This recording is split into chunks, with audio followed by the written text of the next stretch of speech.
বড় মৌসুমে সেচের গুরুত্বপূর্ণ সময়ে ডিজেল সংকটে দুশ্চিন্তায় পড়েছেন নড়াইলের প্রান্তিক কৃষকেরা।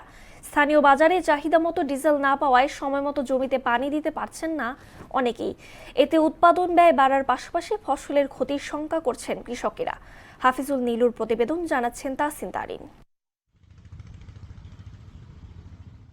নড়াইল সদর উপজেলার গোবরা গ্রামের কৃষক সাব্বির হোসেন ৩ একর জমিতে বোরো ধান আবাদ করেছেন। জমিতে সেচ দিতে ডিজেল চালিত সেলো মেশিন ব্যবহার করায় অন্যান্য বছরের তুলনায় সময়মতো পানি দিতে না পারায় দুশ্চিন্তায় রয়েছেন তিনি। তার মতো একই সমস্যায় পড়েছেন জেলার বিভিন্ন এলাকার কৃষকরা। কৃষকদের অভিযোগ, স্থানীয় বাজারে প্রতি লিটার ডিজেল ১০৫ টাকায় পাওয়া যেত, এখন তা ১১০ থেকে ১১৫ টাকায় বিক্রি হচ্ছে। কোথাও কোথাও এর চেয়ে বেশি দামও নেওয়া হচ্ছে। ডিজেলের অভাবে আছে ধানগুলাই যে কেমন ফ্যাকাশ হয়ে যাচ্ছে, পানির সমস্যা দেখা দিচ্ছে।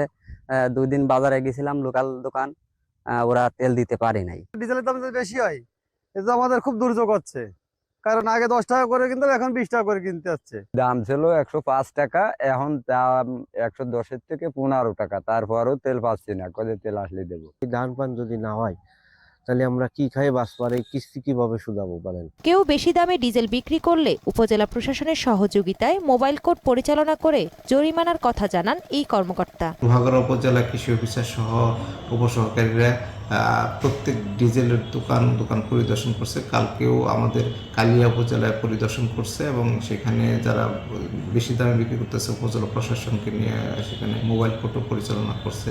কালকেও আমরা সর্বক্ষণ মাঠে আছি, কৃষকদের আতঙ্কিত হওয়ার কিছু নেই। ডিজেলের সংকট দ্রুত সমাধান না হলে বোরো উৎপাদন কমে যাওয়ার শঙ্কা প্রকাশ করেছেন কৃষকেরা। তাহসিন তারিন, মোহনা সংবাদ।